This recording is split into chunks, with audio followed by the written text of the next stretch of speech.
ನಾವು ಕ್ಲೈಮೇಟ್ ಯೋಚನೆ ಮಾಡುವಾಗ ನಾವು ಲೈವ್ಲಿಹುಡ್ ಯೋಚನೆ ಮಾಡೋದಿಲ್ಲ.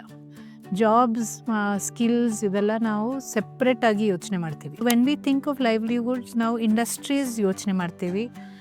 ಇಂಡಸ್ಟ್ರೀಸ್ ಬರಬೇಕು, people have to have access ಹೇಳ್ತೀವಿ.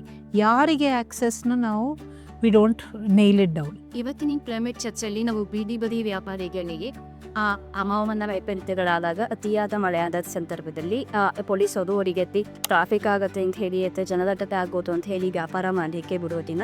ಅಂಥ ಸಂದರ್ಭದಲ್ಲಿ ಅವರಿಗೆ ಅವರ ಬದುಕನ್ನು ಬಂದ್ಕೊಳ್ಳಲಿಕ್ಕೆ ಅವರಿಗೆ ಪರ್ಯಾಯ ವ್ಯವಸ್ಥೆಯನ್ನು ಕಲ್ಪಿಸಬೇಕು.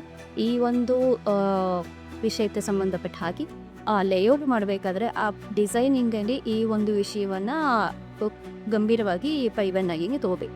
Gayatri, come watch me on the Climate Charche podcast where we're talking about climate, livelihood and economy. Climate ಚರ್ಚೆಯಲ್ಲಿ ಜೀವನೋಪಾಯ ಮತ್ತು ಆರ್ಥಿಕತೆಗೆ ಸಂಬಂಧಪಟ್ಟ ಹಾಗೆ ಮಾತಾಡಿದ್ದಾನೆ. ನಿಮಗೆ ಈ ವಿಷಯವಾಗಿ ಅಥವಾ ಇನ್ನೂ ಬೇರೆ ವಿಷಯಗಳ ಬಗ್ಗೆ ತಿಳ್ಕೋಬೇಕು ಅಂತ ಅನ್ಸರಿ ನೀವು DSAT ಯೂಟ್ಯೂಬನ್ನು ಸೈಟ್ ವಿಸಿಟ್ ಮಾಡಿ ಈ ವಿಷಯವನ್ನು ತಿಳ್ಕೋಬೇಕು.